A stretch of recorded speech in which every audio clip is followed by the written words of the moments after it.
Peace, peace. Assalamu alaikum. Shalom, shalom. Hotep, Islam, Alafia. What's going on, family? Brother Quisi of DTR 360 Books. How y'all doing? How y'all doing? How y'all feeling? How y'all feeling? How y'all doing? Happy Monday. Happy Monday. How y'all doing? How y'all feeling? Happy Monday. Finally, the sun is out. The sun is shining. Give thanks to Ra. Give thanks. Peace, peace.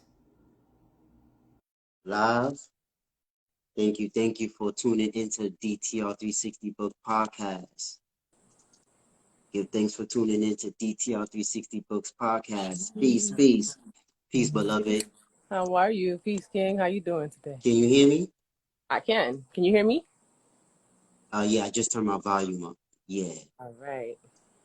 How you doing, beloved? I am fulfilled.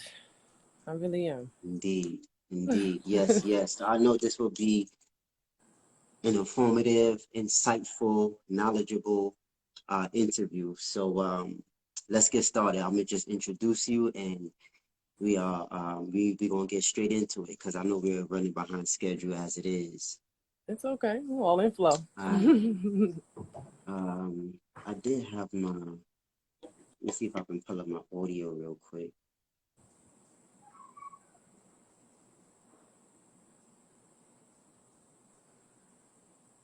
Family, please make sure that you subscribe to the YouTube channel. Click the link in the bio. Subscribe to the YouTube channel. Also subscribe to our podcast outlets: Google Podcasts, Spotify, iHeartRadio, and so much more.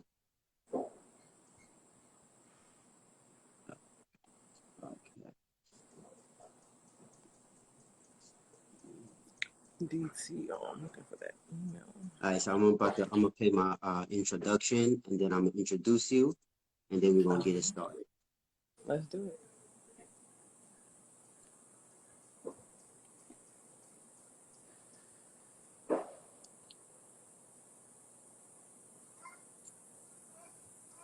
Welcome, peace, family, peace.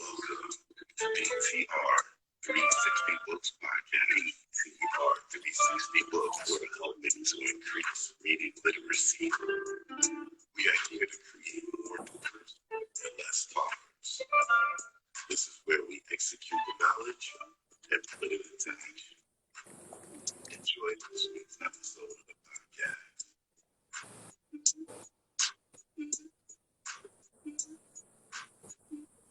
Assalamu alaikum, shalom, hotep, Islam, peace, Alafia. What's going on, family? What's going on? Happy Monday.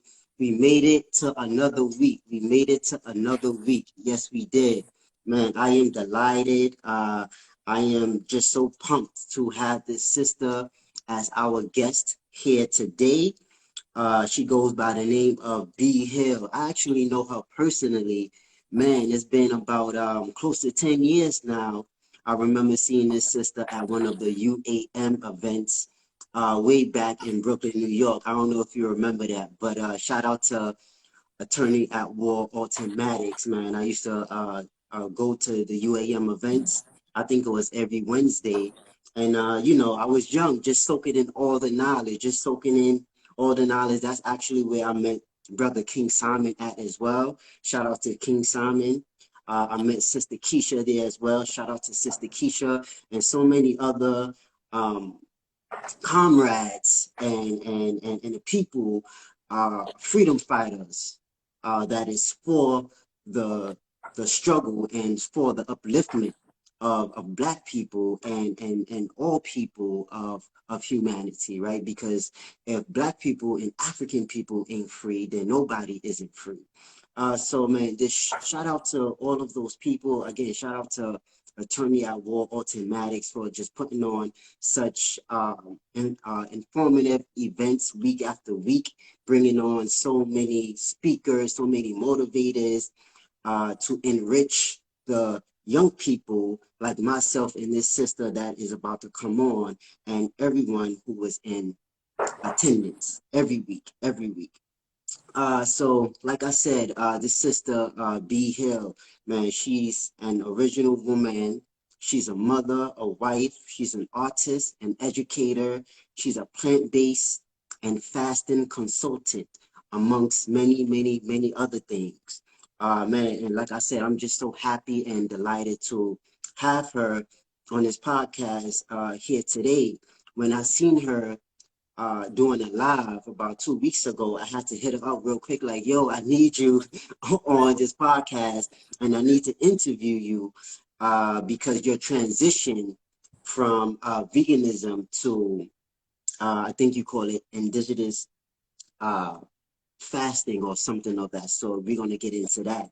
Is so intriguing.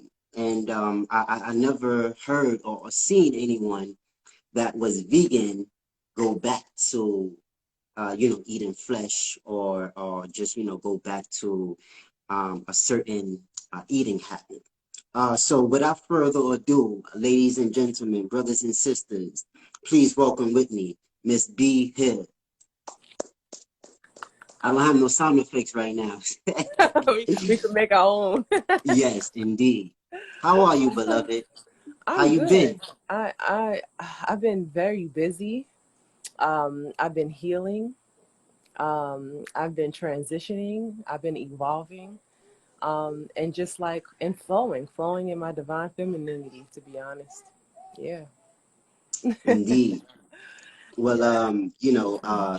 let's get into it. I mean, I know the last time you talked, you didn't have a husband, you didn't even have a seed. So a lot has changed, right? You still living in Brooklyn and all that.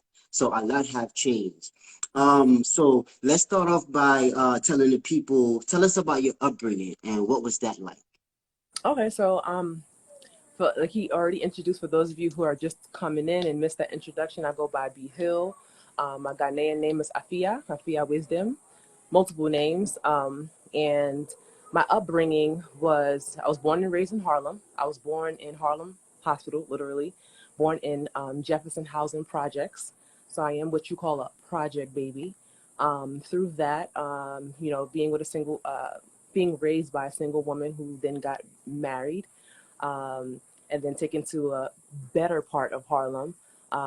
Went through school, years of art school, went to a specialized art high school, got my bachelor's in fine arts and painting, and then went to Pratt Institute for my master's in art and design education. So my upbringing was very, I would say, it was a great balance. I had a lot of street smarts, but also had a lot of book smarts because I had parents who were very strict on keeping me productive, keeping me out of the streets, and keeping me from being another statistic. So that was literally, like, generally my upbringing. Yeah. Word. So still, I'm just curious to know. So at what point did you become conscious or aware of the world and the environment in which you live at? Granted, you was from Harlem, so I know you seen vendors outside selling books, selling DVDs, the Five Percenters, Nation of Islam, so on and so forth. How did that shape you, and at what point did you become conscious? I would say I was quite conscious as a child of who I was because my father, who is on paper my stepfather, but he is my father. He is the divine masculinity that raised me alongside my mother.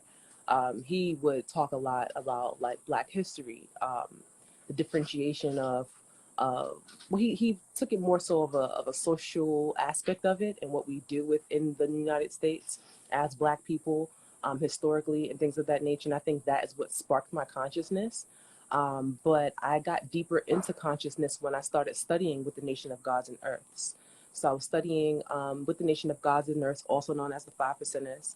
And at these classes with Brother Born Mastermind Allah, I started to go to his classes called Black Biology every Tuesday at Yes, Mega at Evans Mega Evans, College. right? Mega Evans Yes. College, indeed. Yep. Yes, I was And there as well.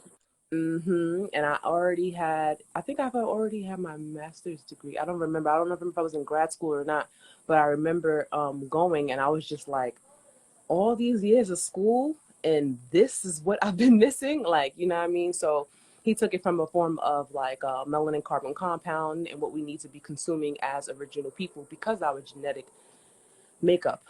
So that is what changed my eating lifestyle. Um, so learning it from a scientific standpoint of melanin biology, not just the Western ideology of biology, learning what we need to eat to stimulate that carbon compound. And then I also took that in relations to what we're dealing with on a racist level or, a political level in that particular land jurisdiction.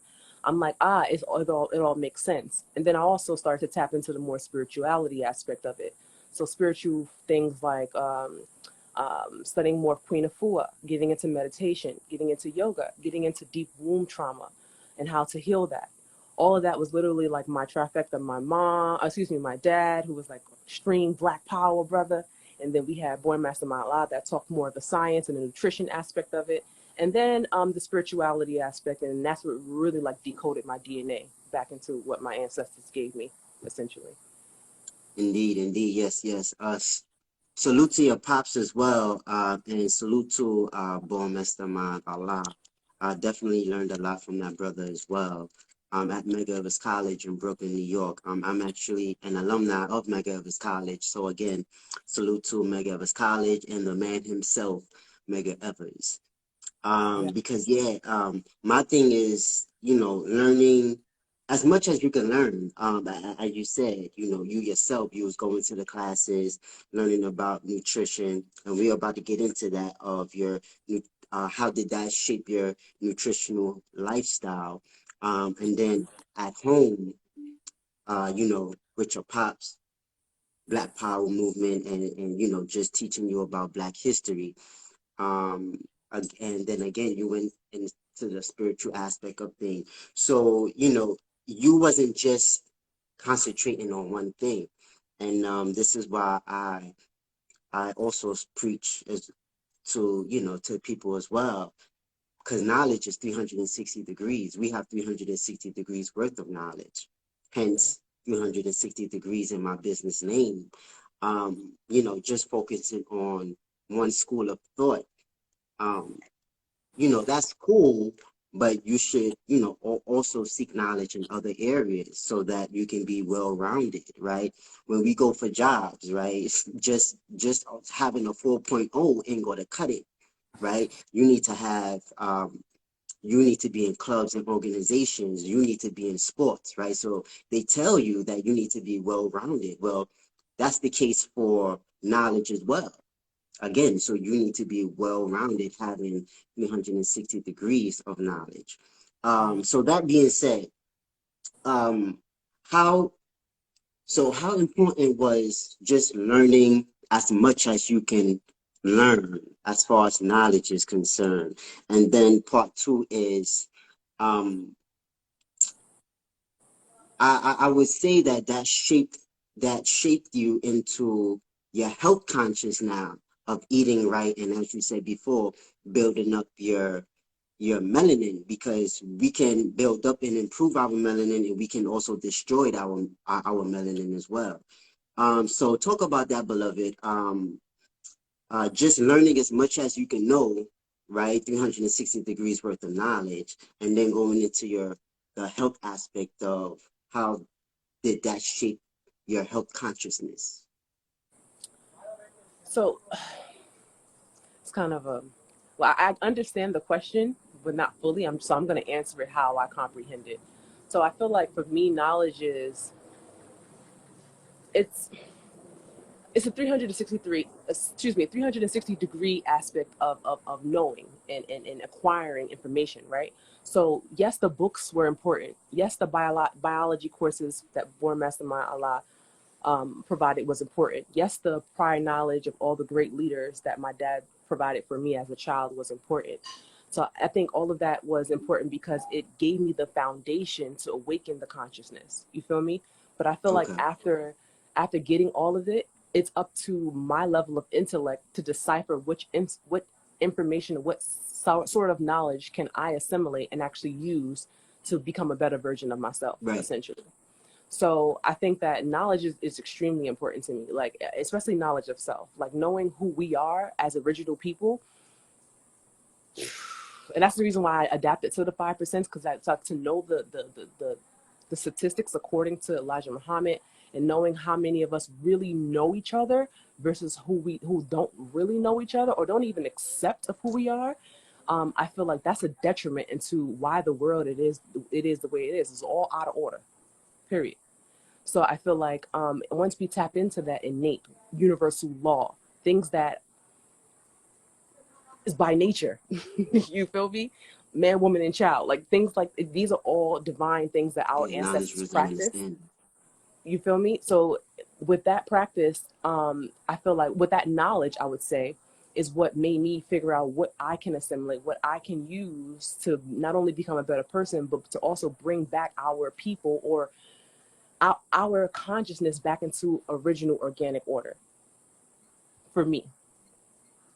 So I feel like if it's dealing with some books, you take what you feel from books, you take what you feel from different religions, you take what you feel from different spirituality practices, you take whatever it may be. I just feel like for me, it's just about taking it and whatever connected to that ancient wisdom inside of my DNA, inside of my carbon DNA.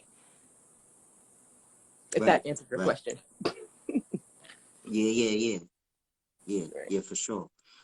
Exactly. And then after deciphering what knowledge is applicable to you, then you must apply that knowledge, right? Right. Our motto is apply knowledge is true power. Because, you can have all the knowledge in the world, go on YouTube, go to all these lectures, which a lot of people have gone to, and still they're the same person. Their mindset is still at a low frequency.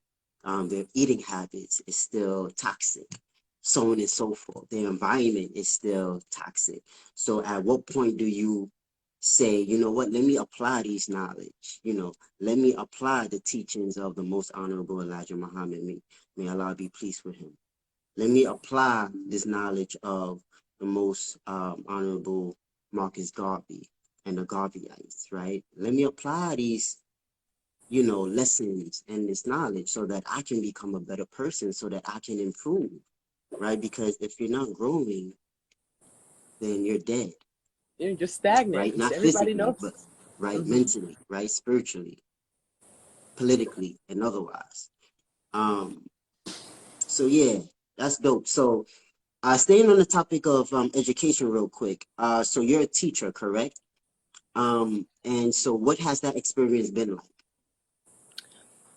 So I kind of spirit just led me into the classroom about I would say 2 months after earning my bachelor's degree. Um, I got an offer from one of my sorority sisters to work at a charter school in Harlem to be an art and graphic design teacher's assistant. And I was just like, I don't know what this is about, but I know I've studied digital arts and fine arts in undergrad. So I'm like, it's nothing that I can't teach. So that reference went to that assistant principal, which happened to be her relative. I basically got the position, and I was there teaching as a teacher's assistant for middle school, sixth, seventh, and eighth graders. Um, Within my first year of teaching, I I had a dream. I just wanted to get deeper into education. Like education for me has been so important, not because I cared about a piece of paper, but because I just love learning. I have a real passion for learning, whether it's in their institution. It doesn't matter. I just wanted to take in that information. So I was like, I want to get a master's degree. And I wanted to go to an art institution because my undergrad was regular state university. So it's just like I want to go to Pratt. Pratt was like my dream. I applied for Pratt Institute for the MFA program, Masters of Fine Arts. That denied me, but the Masters of Art Education approved. They accepted me. If those of you who don't know, Pratt Institute in Brooklyn is a private institution, one of the leading top 5 art schools in the country, and it's expensive. It's expensive. I don't want to use any Yeah, it's private. vocal. Mm-hmm. Very expensive. So I was just like, I don't know. You know, I'm writing to the chair of the department, and they're like, we love you, da da da. And then at one point, I was going to surrender and go to City College in Manhattan, and then the chair of the department at the art and design education program emailed me back weeks after that, and was like, hey, I want to accept you with this scholarship, which allowed me to go. So they gave me a scholarship. It wasn't enough, and then she pumped the scholarship to make it even higher. So I'm like, this is something in divine order that I'm supposed to be in. Not only am I a natural teacher without the certification or without any educational courses, I'm actually getting accepted to one of the top art schools in the education department. So this is like, I'm supposed to do this. Like, I don't know what ancestors or, you know, which God is telling me that you need to be in these classrooms with these kids, but with these children, excuse me, but this is what I did. So I got accepted. I went to grad school. I wrote the largest thesis in the department. I was the only melanated woman in that department that year of graduate. And I did the only international comparative analysis for art education. So and then throughout those education and learning, I was also doing student teaching, of course, Pratt Saturday Art Schools, of elementary school in Brooklyn. I was in and out of public schools. I worked at the charter school for about a year and a half. Then I taught adults with mental and developmental disabilities for the Brooklyn Day Habilitation in Brooklyn. Then from there, I went to high school. I worked at Juan Morale Campos High School in Williamsburg. And then I decided to move to New Orleans, where I worked at Phyllis Wheatley Community School, which is another middle school. And I taught art and graphic design there. After that, I did some substitute teaching. And literally, I just thank God for that, like that experience, because I was able to literally experience different schools, different principals, different requirements as a quote unquote elective teacher, because that's what they call visual arts electives, just like gym, dance, music. And then I ended my classroom experience at Uncommon Excellence Boys Charter School in Bed-Stuy. And I taught there for about a year and a half. Then I met my king towards that last, He was a that teacher second. as well? He He was was a not teacher. actually. Okay. No. Yeah, he is a certified detox specialist, and studied a little bit under Dr. Sebi in Ushage Village. So when I met him and we had the same lifestyle of plant-based eating, herbal healing, fasting, and things of that nature, we went to Ghana for some of my art education and artist endeavors. I also have my own art education foundation where I teach abroad in melanated schools, to allow and raise the money so children can get adequate art supply, adequate art curriculum, culture responsive art pedagogy. And I basically, once we came back from teaching at that school in Kumasi, Ghana, we came back and I was walking, like not walking, I felt like I was on my way to work after coming back into the States. And spiritually, I was like, I am not supposed to be here. I was extremely stressed out. It was taking 40 to 50 hours a week from me at that particular charter school. It was just, I don't even want to get into that, like personally, but it was just something that felt very unnatural. The way and I was teaching at an all boys school. 98% of my boys is melanated. So the way I have to watch my second graders sit with their hands folded, the way I have to tell them to stand up, 2, 3, walk, it was just very militant. And I appreciate militant things, but I just feel like it's a certain level to them that just makes it very inhumane. So I said, you know what? He was like, let's just get out of here. Like, New York is not for us. Spiritually, environmentally, we basically packed everything we could in his car. We drove to California and we lived in California. And that was like 2 months after he proposed to me, lived in California, conceived our child with intention, had our child, and then moved to the tropics. So I know I said a lot, but it's literally showing me like I am supposed to be an educator. I'm supposed to be a teacher by nature.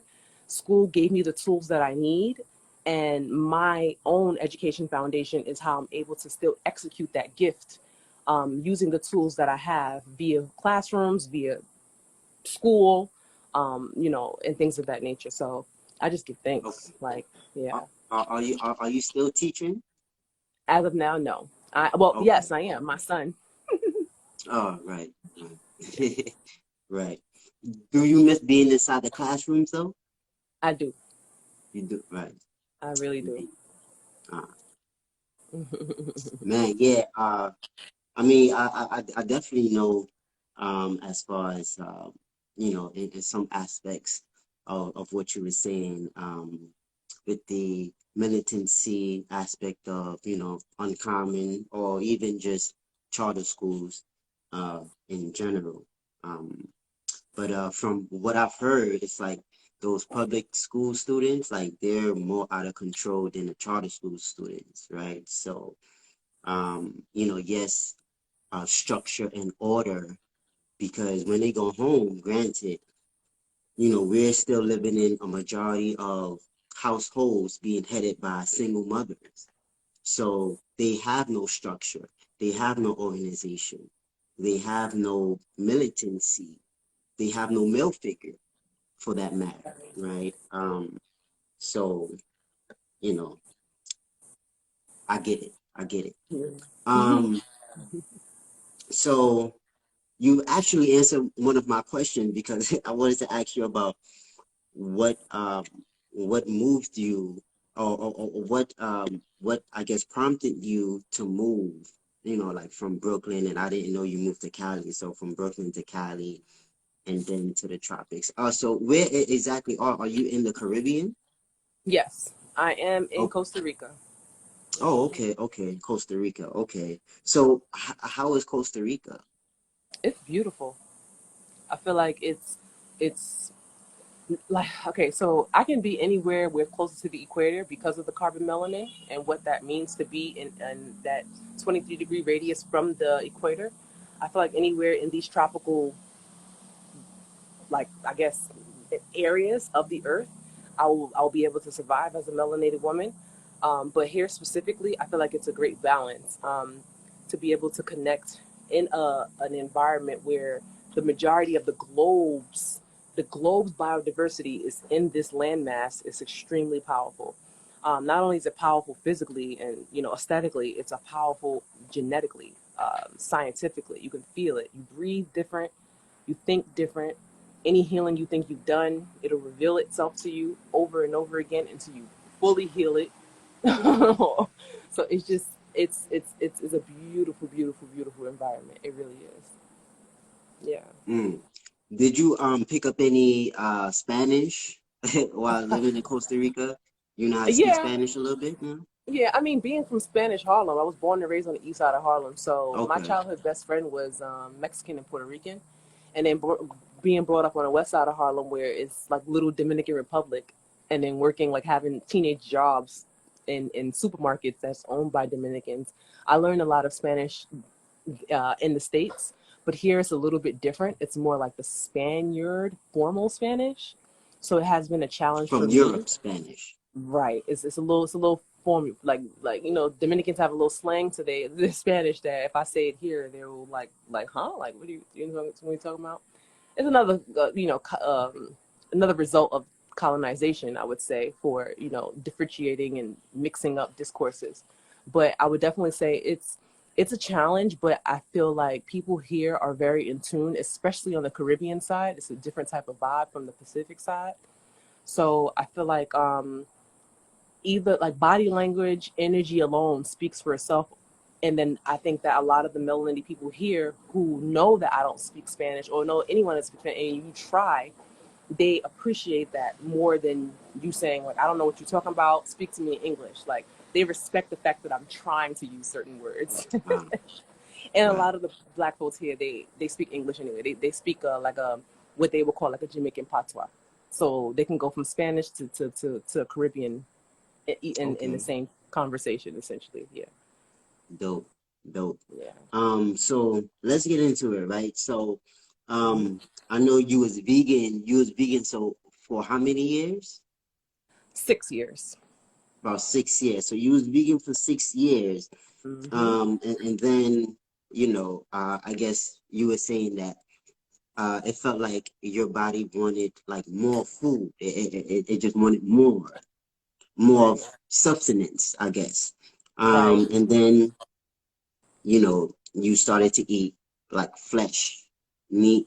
Well, not meat, but like fish, Fish. salmon, and so forth. So I guess so tell the people um first like your vegan years, right? Quote unquote vegan years. And I know you don't like to be placed in a box, but tell people about like your vegan years. What was that like? And then um obviously you wanted to eat more, but what other aspects prompted you to eat flesh?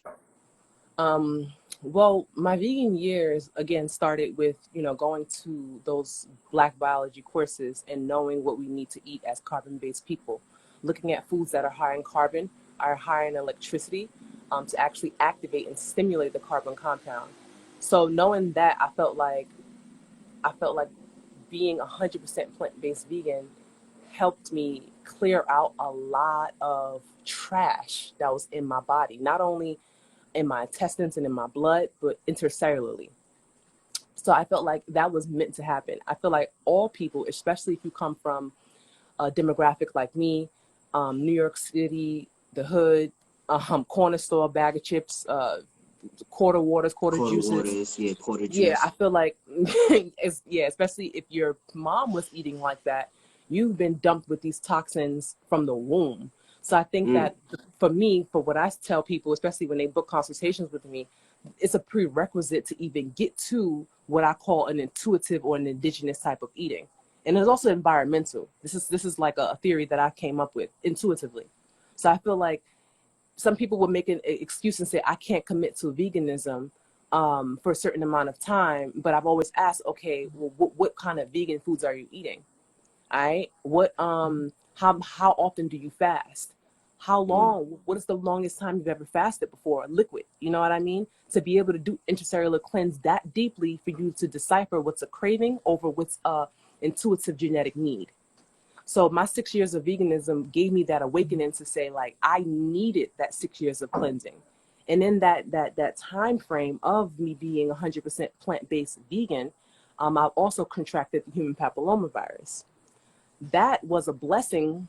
It was a very traumatic situation in my life, but it also was a blessing because I was able to contract that, turn that around, and literally do a 40-day juice and water fast, wow, detox myself to, like, I mean, I was about 110 pounds. And I think wow. when I had my last art solo exhibition, you were part of that panel discussion. I was like on day 4, day 5, and I Mm, had to sit in the chair because liquid fasting is no joke. right. But I feel like that intercellular cleanse, not only did it allow me to cure myself from the human papillomavirus, it Mm, also allowed me to like really just exert, like just get rid of so much waste that eating plants alone is not going to do. mm, Is like, I just feel like people being vegan for 10 plus years, I know me and my king binge watch documentaries and stuff. There's raw vegans that have been raw vegan for 7 to 10 years, and they do a mucoid plaque, which is an extreme detoxification practice, and their mucoid plaque is 3 feet long. You know what I mean? So I feel like detoxification is more of the lifestyle that I'm embarking in rather than just solely being plant-based. um wow. yeah. And so like just for clarity purposes, while you was vegan, what was your eating habits like? Like what foods did you eat hmm well, when I first and did it started eat? out, when I first started out, I was like raw. I was like eating like raw bell peppers, tri-colored quinoa, butternut squash, yuca, um, bright colored foods, very bright colored foods. I would do juices every now and then. If I find a fresh coconut that was affordable, I was drinking coconuts. I was trying to drink I was drinking, probably trying to drink a half a gallon to a gallon of distilled water a day. I was doing little 24-hour to 36-hour fast. And then, as certain of those cravings, because everyone has parasites in them, no matter what diet you have. Let's get that straight. But I would notice that the longest I started to practice that lifestyle, the more those parasites were aggravated with me. Like, you're not giving me what I'm asking for. So then that's when I started to tap into more of the alternatives, which is, I don't vouch for them at all, unless, like, only for transitioning purposes. So that's when I started to get into like the fake cheeses and the fake meats. And then that's when the vegan community started booming in New York. So there was more vegan restaurants, and they had those options of the vegan, the oyster mushrooms and all this stuff. So that's when I, dipped and dabbed into more of the processed veganism lifestyle. And then when I got into healing myself from the human papillomavirus, that's when I got into the great Alfredo Bowman, also known as Dr. Sebi. I got into alkalinity. And that's when I started to like only eat from that list, mostly about 72% on average raw alkalinity, and incorporating weekly fasting practices as well. Wow. Wow. Yeah. So in eating raw alkalinity, you still fasted weekly. Yes, as part of the healing Wow. journey.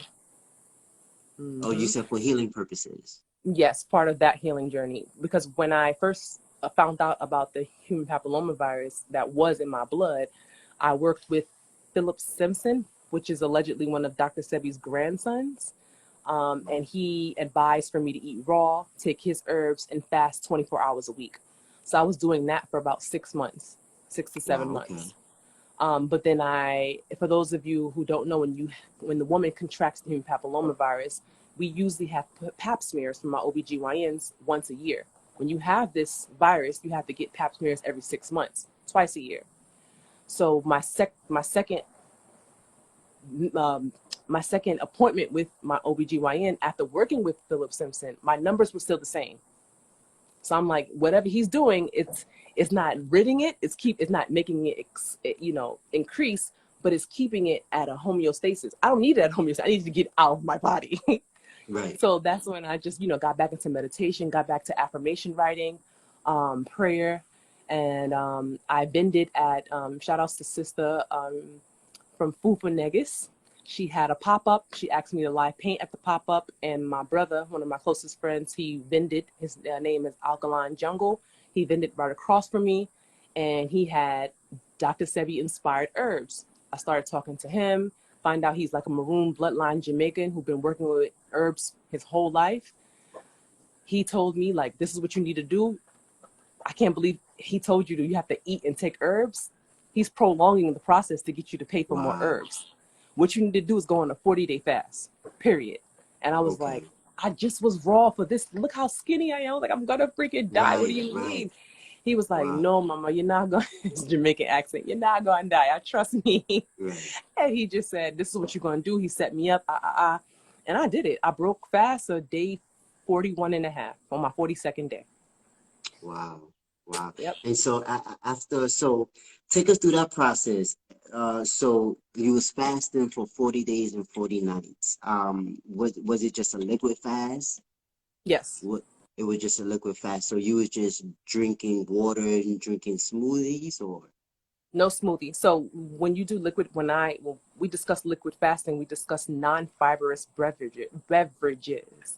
So we would do liquid sea moss and bladderwrack, liquid chelation or iron as a gut cleanser and a blood cleanser. You would do green juices, fresh fruit juices, coconut water, and at least a gallon of water a day. And that's what you would do in cycles for 40 days. And so that fast cured you from your virus. Yes, not mine, right? The virus. It don't belong to me. The virus. Sorry, the virus. Yes. And so I know at times, because 40 days is a long time. I mean, I just fasted for Ramadan, alhamdulillah. And, I was able to do it. But my body is used to it by now. But, still, I tell myself, I give myself affirmations, and I tell myself, keep going, so on and so forth. Were there any days or times where you felt like giving up? And if you did, what kept you going?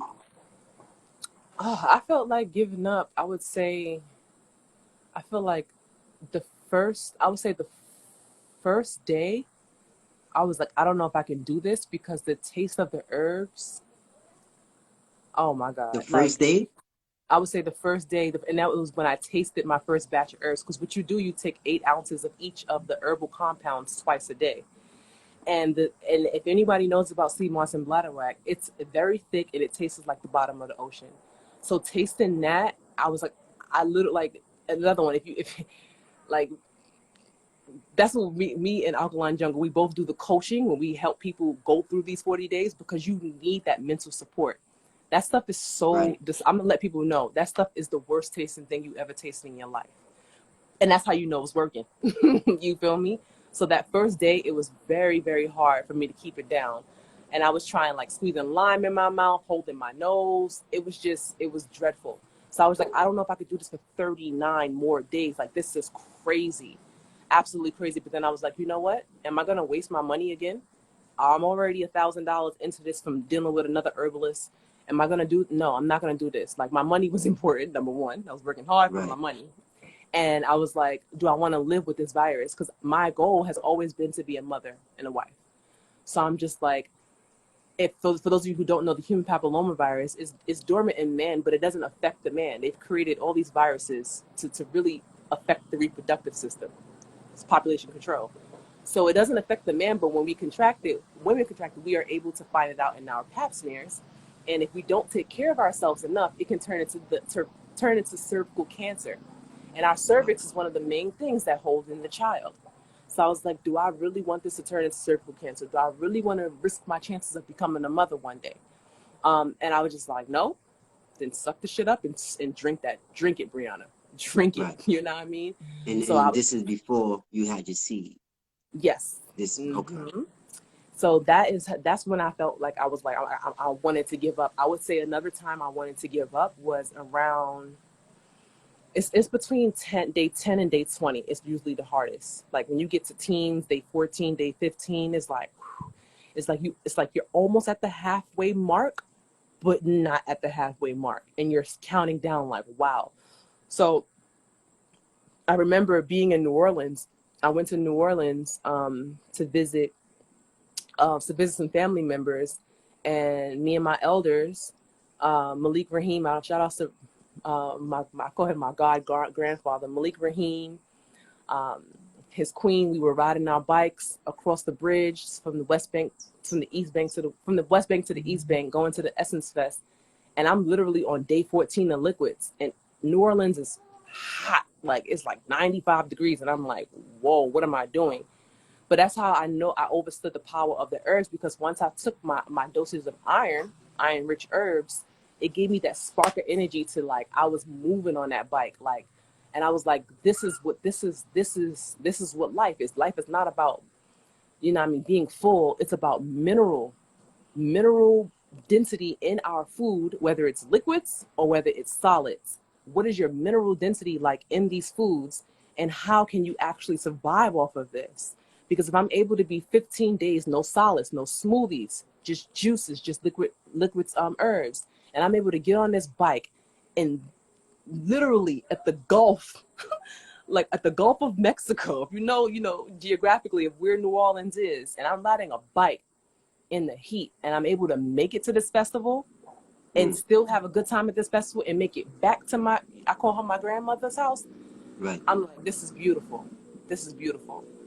So at that point, I really felt like giving up, because that morning I was like, I can't get out this bed.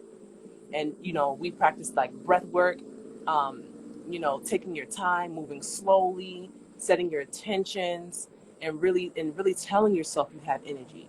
You know what I mean? It's like playing reverse psychology on yourself. To be like, no, I'm not dizzy. I got energy. I just have to get to this bottle of water, drink this water. I got to get to my iron, drink this iron, and I'm getting up and getting to my day. Right. Fasting is 90% mental, literally. It's 90% what? Mental. Right. Right. Indeed. Yeah. Indeed. Yes. Yes. All right, family. If you have any questions, make sure that you drop them in the comment box below. We're about to take some questions and answers. So man, congrats, man. First and foremost, on that 40-day fast. Again, Thank you. I know it's not easy. I just did a fast myself as well, for Ramadan. So, shout out to the Muslims for that. And yeah, so after you took the fast, you found out that you cured the virus, and everything like that. What was your mind state like then? Like, yes, finally it's gone. Now I can, reproduce and have a baby. Like, what was your mindset like after? My mindset was resilient. Like I felt like I was unstoppable. I felt like I was able to do anything I put my mind to. I know it's kind of cliche to say that, but that's literally what it is. I felt like my standards for a man was a lot higher, um, and the level of cleansiness that I looked for in a man, I attracted. I wasn't looking for no man. I wasn't interested in mating, to be honest. I was Wait, hold on. So this is before you met your king? I thought you was with your king already. Nope. I met him Okay, 2 weeks okay, after I finished my first 40-day fast. okay. Yeah. I met him literally at the Black Veg Fest. I was about a week and a half off of that 40-day fast, and we were introduced to each other by mutual friends. And we were friends first, and then we became business partners, and then we became roommates and lovers. It just happened that Right. way. And then literally about a month after that, he proposed to me. Mm, mm. Yeah. Man. So how did having a son change your life? How did that change your life? Ah man, it's like a dream come true. I feel like, oh, that's a powerful question. It allowed me to slow down. It allowed me to tap into my divine femininity. It allowed me to know what true submission and true like release. What does that feel like? You know what I mean? I feel like a lot of the times, like as a rest in power to Kevin Samuels.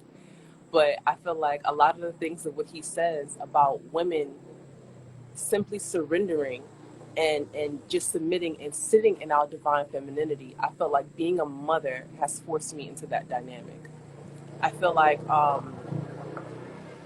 yeah, all of that career woman, and I have like a series that I'm working on now called The Career Woman to a Stay-at-Home Mom, with the woman who's out here who is also a mother, a newly mom, and really working on deprogramming our minds out of the ideology of a career woman and independent and that feminism ideology, which is very destructive, especially to the Black woman.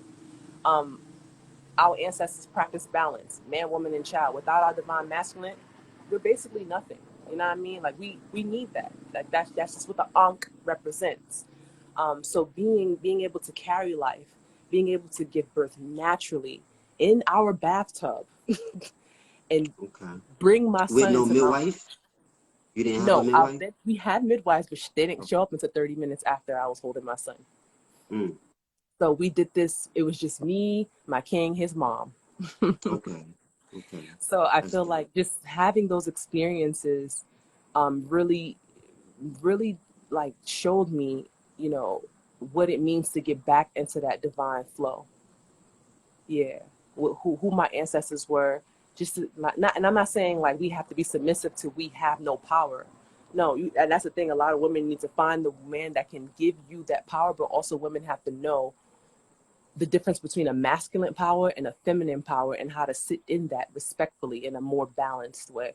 And that's something Right, that I'm right, learning. Yeah. right. Truth be told, a lot of women nowadays are possessing a lot of masculinity. Um, as you were saying, which is out of their balance. So again, just like you said, rest in power to Kevin Samuels. But hey, a lot of things what he was saying was right. A lot of things of what he was saying, people didn't. Well, most people didn't agree with. But again, as I say, you're never going to agree with everything anyone says. So, to me, it just goes with take what you can, and if it doesn't apply, let it fly. Chew the meat, spit out the bones, type of thing. Right. Yeah. You was gonna say something?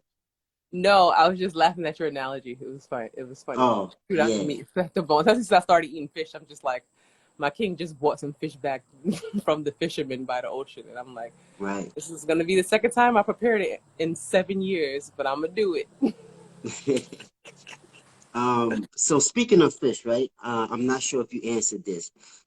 So what got you back eating fish and eating flesh from transitioning from vegan to now going back to, still eating vegan, but just Right. eating flesh with it, right? Right. Yeah. So I'm pretty much plant based. My eating livid is plant based. Like I would say I eat fish maybe once every 10 to 15 days. And Okay. that's where it comes into really fasting and cleansing, so you can tap into that intuitive aspect of and that conscious aspect of eating. Are you eating for nourishment, or are you eating because It tastes you're good. craving it? You know what I mean? Like, I don't do seafood broils and all of that because I know the consciousness behind scavenger animals. I don't want to be a scavenger, so I'm not going to eat anything of scavenger You energy. are what you eat, right? Right. So fish are very intelligent, intellectual beings. They've been here for thousands of years. That's where the title of indigenous eating comes into play. Indigenous people, even in ancient Kemet, they were master fishermen. The Olmecs, master fishermen. Dogons, fishermen. Like, if you look at ancient, and I'm an artist, so I studied art history. A lot of these sculptures had fishermen in their storylines of art creations. So when I came out here and I'm closest to the equator, again, more of my DNA is being reactivated. So I'm remembering who I was thousands of years ago as an ancient woman. So I'm like, my ancestors didn't only eat plants and vegetables. Yeah, their food were grounded in plants, vegetables, and ancient herbs. But also they knew that, all right, I'm going to eat this, and they use it as a ritual. They pray over it. They have certain respects for this particular animal, and they understood what it needs to be done to cleanse the body after eating that particular animal. My animal of choice is fish. I don't I don't do chickens. From my studies, are not natural animals. They're hybridized. The cows that we have today, hybridized. Pigs, it is the most disgusting animal on this planet spiritually. They're scavengers as well. You won't see that on my plate ever, and not in this physical body. Um, but I just feel like incorporating that fish, and I'll explain like how I actually got into that notation. I started microdosing psilocybin, and when before I even started microdosing psilocybin, and we came out here, I'm a exclusively breastfeeding mother. My son eats on demand, period. So I'm breastfeeding him. I'm in an environment where it's hotter. The plants molecular structures connected to mine, my energy is being pulled back and forth, and I'm becoming more lethargic, more tired. And I'm just like, what is going on? I'm taking extra iron, extra sea moss. You know what I mean? I'm trying all the herbs, on the shelf, and I'm like, something else needs to give. So my intuition, my womb intuition picked up, was like, maybe you need to try a piece of fish. Like, Um, forget the whole dogma or parasites, because we opened up a few indigenous fruits and vegetables and they had parasites in them too. So vegans don't talk about that. How you open up certain what vegetables and fruit in in the Costa fruit. Rica? Yes. Even in Ghana, I've opened up sour sops and seen maggots all through them. So parasites are Wow. everywhere. And that's vegans. That's usually their argument. Fish have worms. I'm like, yeah, so does fruits and vegetables. So that's here and there. So when I actually tried the fish, and I'm a 30-year-old woman, I ran track when I was in high school, 15, 16 years ago. When I ate that fish the next day, I literally ran almost a mile full speed Wow. from one town to the next. So I'm like, I'm also paying attention to how it makes me feel, the amount of Right. energy I have in it. My skin is a direct reflection of my health, of my internal. So if I'm Yes. getting pimples and breakouts, and that tells me whatever I'm eating is not for me. My skin is Exactly. getting better. So true. My energy is getting better. Our reproductive system is another great reflection of who we are. My libido is getting, but everything is just increasing. So I'm like, clearly this is for me. And I'm also, it's not to say I'm going to eat the fish and not still practice a healthy lifestyle. I'm still taking my herbs. I'm still doing some sort of intermittent fasting. I'm still incorporating a certain amount of water, and I'm making sure I'm having at least 50 to 60% of high water content fruit in my eating lifestyle. So it's not like I want fried fish and grits and every day. No, it's more so of like, all right, I've tried everything in my household, which is mainly plants. Now I need something else to fully sustain and nourish my body.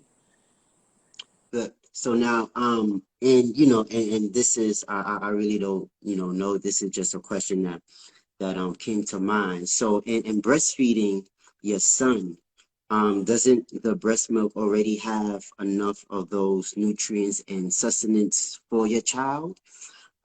So why would you feel that you needed more of something else for the sole basis of your son, correct? Because Yeah, you're breastfeeding your son.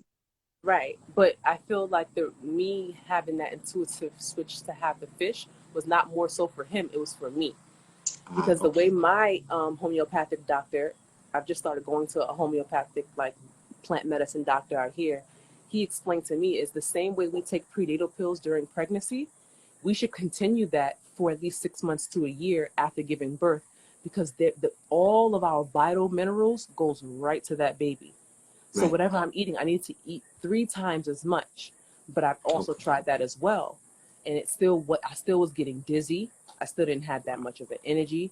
You know what I mean? So I think then when I started to incorporate the fish into my lifestyle, my live it, I noticed that not only did I create more milk, I've also had more energy for myself.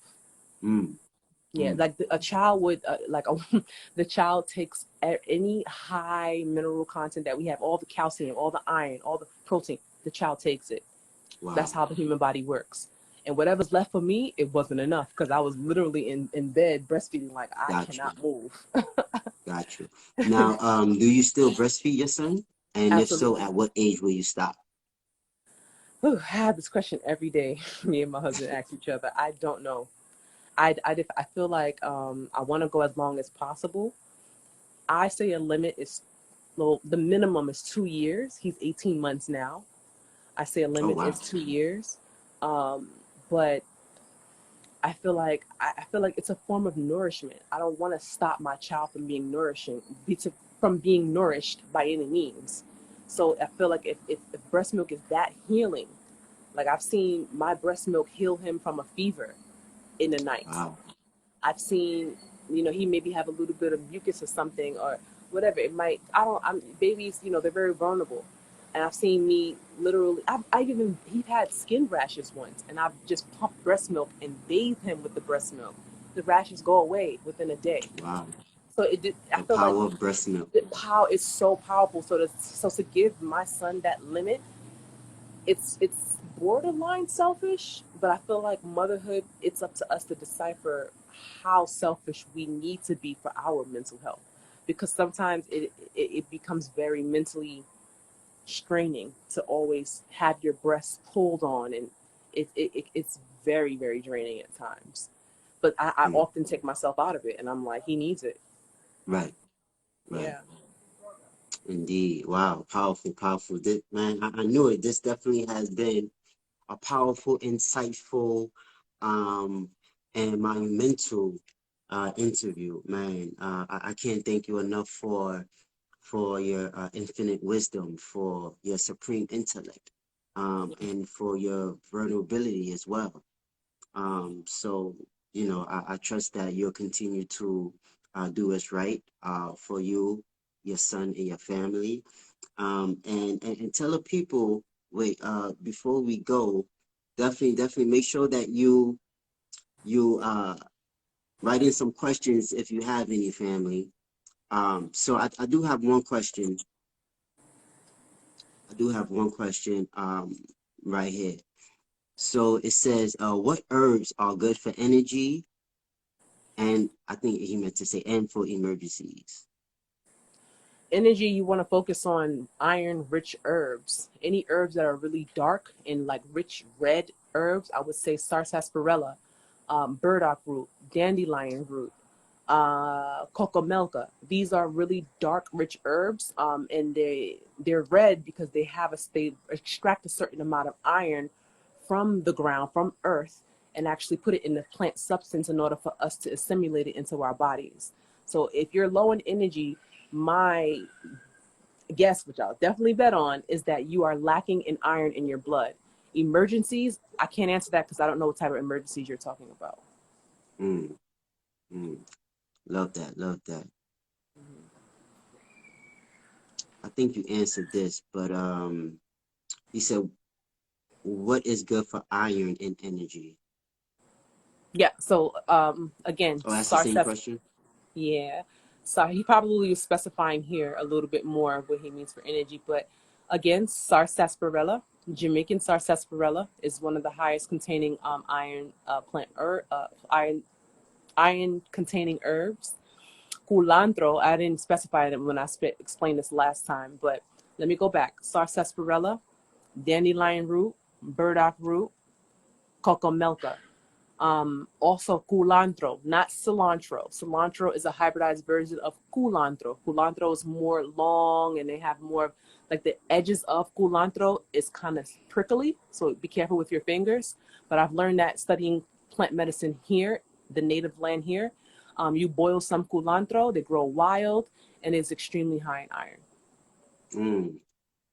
Cilantro, you said? Yeah. So here they say culantro. So it's CULI. Oh, I can't even pronounce spell it. But it's CU. Cilantro is more of the CI. So damn, I wish I had some pictures. Cilantro, right? Okay. Yeah. If you Google cilantro and look at the difference, there's the original culantro. I'm gonna pick this plant right here to give an example. But it's more like wider, I would say, and it's like rigid on the sides. And then cilantro, what they have in most of the grocery stores in the States, is more like a flower with a stem. Right. Yeah. Culantro, and the original it comes in cilantro. a bunch. Right. Cilantro, the original cilantro, also known as culantro, is more in this shape. And then it comes like in a bunch as well, but they're more in this shape and it's like more of this oval like shape. It doesn't have like those petals, I would say. Do I have actually, if y'all hold on, I can go show y'all if y'all really want to see it. All right. So we have another question here.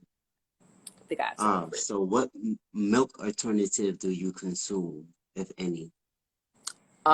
Coconut milk, hemp milk.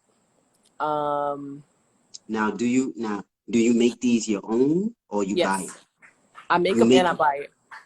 Okay. The only coconut milk that I consume is a brand called Arrows D. That is the only brand that I trust that never gave me any side effects, and it has one ingredient: 100% coconut milk. No citric acid, no water, no sugar. Just make sure it says 100% coconut milk, 100% coconut cream. I've also make it myself because coconuts grow in abundance here. So my king, he orders 50 coconuts, 100 coconuts, chop them open, and we either eat the meat, feed the meat to our son, or we blend it up to make the milk. And then for hemp milk, I make my own hemp milk. I think that's the only two milks because I have a nut allergy, so I can't do walnut milk, which I wish I could. But I do a lot of hemp milk and a lot of coconut milk. Those are my milk. I don't consume any cow's milk, any goat's milk. I don't do that. Right. Only plant-based milks. Yeah, I love coconut milk. Let's go to this question real quick. I believe you answered this, but she want to know, what program did you follow during your fast, and what's everything you consumed during the fast? I didn't choose. I was put on a program by Alkaline_Jungle. He is the herbalist that trained me into the consultant position that I am right now. So I followed his 40-day fast, which is it's a cycles of 10 days. So every 10 days you switch herbs. So you go from sea moss and bladderwrack to an iron, sea moss and bladderwrack to a chelation. Those ingredients, of course, sea moss and bladderwrack is in that compound, and then the iron, it switches up. So, but the main ingredients in iron is sarsaparilla, dandelion root, and burdock root. Those are the main things for the iron compound. And the main thing in the chelation and gut cleanser compound is, Scascar sagrada, blessed thistle, root bar root. So those are the main ingredients in the chelation. I go through a more in-depth program with my consultation services.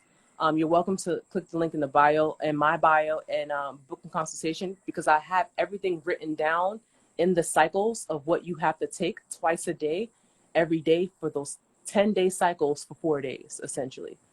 So I hope that answered that question. Yeah. Yes. Family, so make sure you follow the sister plant-based underscore B Hill. If you're interested in her consultations, if you're listening to this on YouTube, again, her Instagram is plant-based underscore B Hill. So we do have, is it okay? I think that's it. So family, make sure again, if you are coming in late, make sure that you look for the YouTube video, which will be out soon. Make sure that you look out for the YouTube video, which will be out soon on my YouTube channel, DTR 360 Books, on my YouTube channel, DTR 360 Books. And again, we were speaking on health. We were speaking on many other different things. So if you are interested in any health books, you can definitely click the link in my bio, www.dtr360books.com, and get yourself and get yourself, excuse me, some health books, children books, any kind of books, again, to help improve self, because self-improvement is the basis for community development. And we definitely need to enhance and enrich our community, but first it starts with self. So another question real quick. So I'm doing a 36-hour fast every other day, and on feast days, I tend to eat processed foods and meat. And I am still, hold on real quick, and I am still benefiting. What are your thoughts?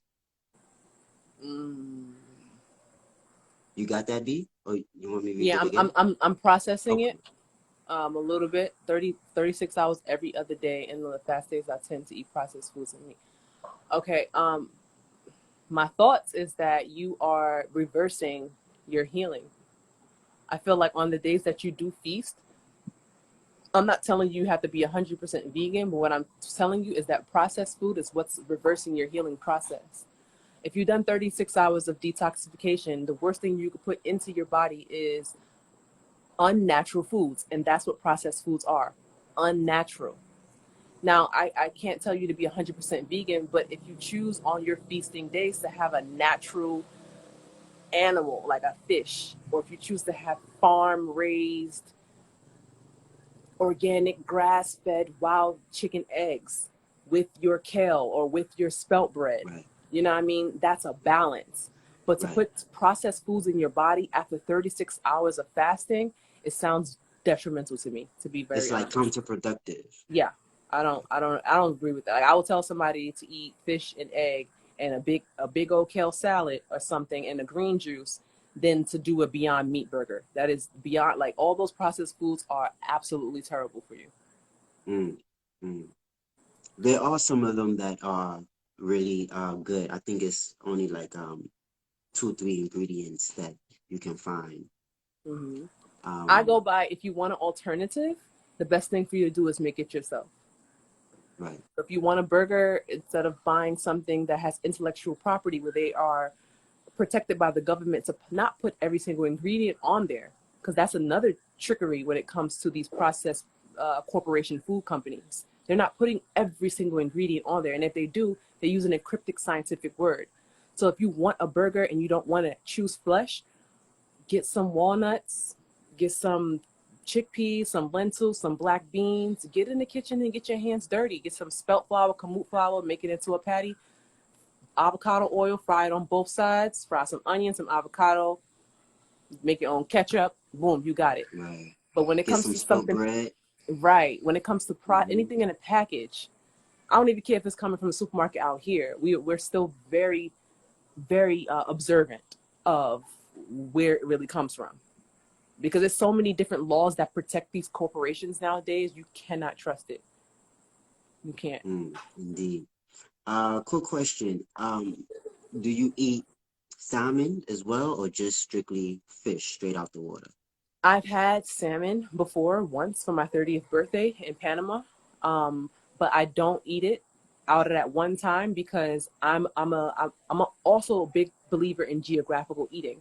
So if salmon doesn't grow in this environment, if it doesn't live in this natural environment, I have a consciousness about where did it come from. So I know salmon is usually, innately in the cool waters. And a lot of the times here in Costa Rica, they get it from Chile. So I'm thinking about how long does it take from to get to the waters of Chile, or what ships or what planes and what freezers to come here. You know what I mean? Because the moment you take a fish out of the ocean, it's starting to deplete in oxygen, it's starting to deplete in electricity, and all of the minerals that it's getting from these tropical waters. So my goal is to continue to eat it straight as fast as they can get it from out of that water, off that fishing hook, to my grill or to my stove, essentially. So to answer it, I did try it, to be very honest, but I haven't tried it since then. It was a treat for my birthday. Okay. Yeah. Mm-hmm. Unless I'm in Chile and somebody can catch it for me and I'm looking at it, you feel me? But nah. Yeah. All right, let's do about 2 more. Let me see. Will you save this live? Yes, we will save this live. Yes, that was one of the questions I was gonna ask.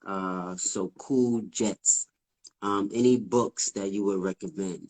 So first I would say books on health, and then I was gonna ask any books that you would recommend on knowledge of self, because you still need to have a knowledge of self in order to eat right and be right. Right. So let me get my notes. Hold up 1 second. So some books that I would recommend.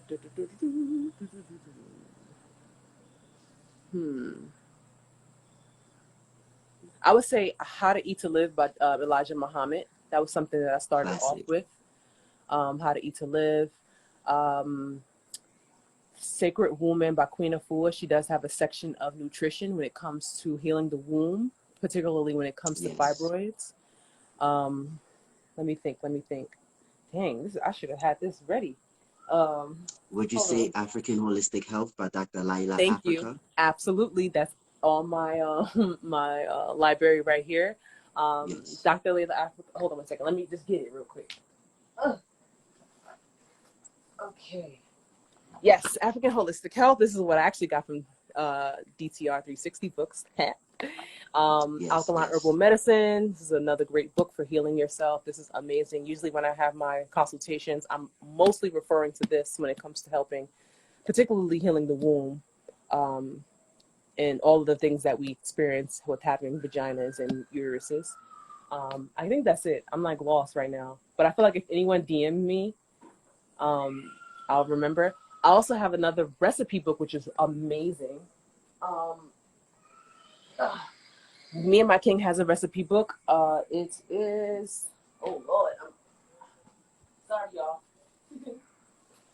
We have Internal Plant Base, which is Healing the Black Carbon Compound. It's a very short ebook, downloadable to your phone, and it's mostly raw, very short. It has 5 raw recipes in there, about 2 or 3 cooks, some juices and some smoothies and things of that nature, mainly for healing, because I don't feel like you have to be raw for the rest of your life. We wrote this when we did our 40-day fast together, when I broke my celibacy with him. And this is Matulu, Alkaline Cuisine, Cooked with Matulu, an amazing recipe book. It's 130 pages, food that are inspired by West African and Caribbean melanated cuisine. So anything you like as an African person, as a Caribbean person, as a Southern person, she has it in the alkaline form. So those are my books for healing, food, science, etc. Dope, man, awesome. Again, you have been wonderful. Again, thank you. Also, yes, before we depart and conclude, tell the people where to find you at, and this interview will be on multiple platforms as well. So if anyone is interested, tell the people where to find you at, your website, if you have any, and any things that you're doing right now as far as programs and services. Sure. Well, first, I am an artist educator, so you can find find me on Instagram with my artistry page at B Hill Artistry. My website for that is www.bhillartistry.com, where you will find my resume of me being an artist educator, my upcoming art shows, my public and private social painting events, and also some information about my International Art Education Foundation. I have short documentaries on there of the schools that I taught at in Jamaica and in Ghana for art education curriculum.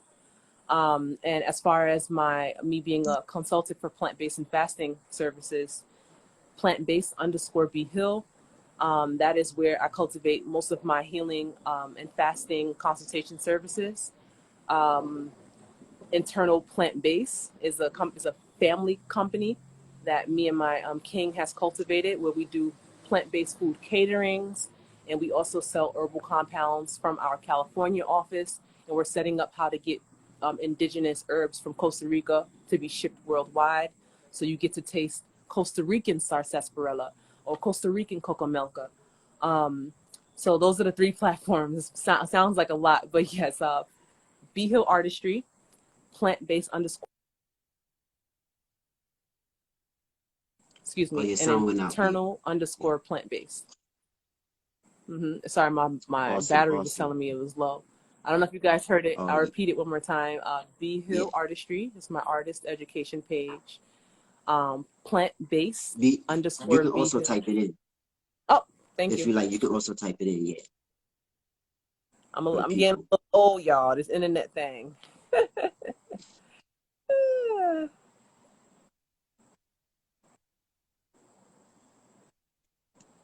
Like my son. Yes.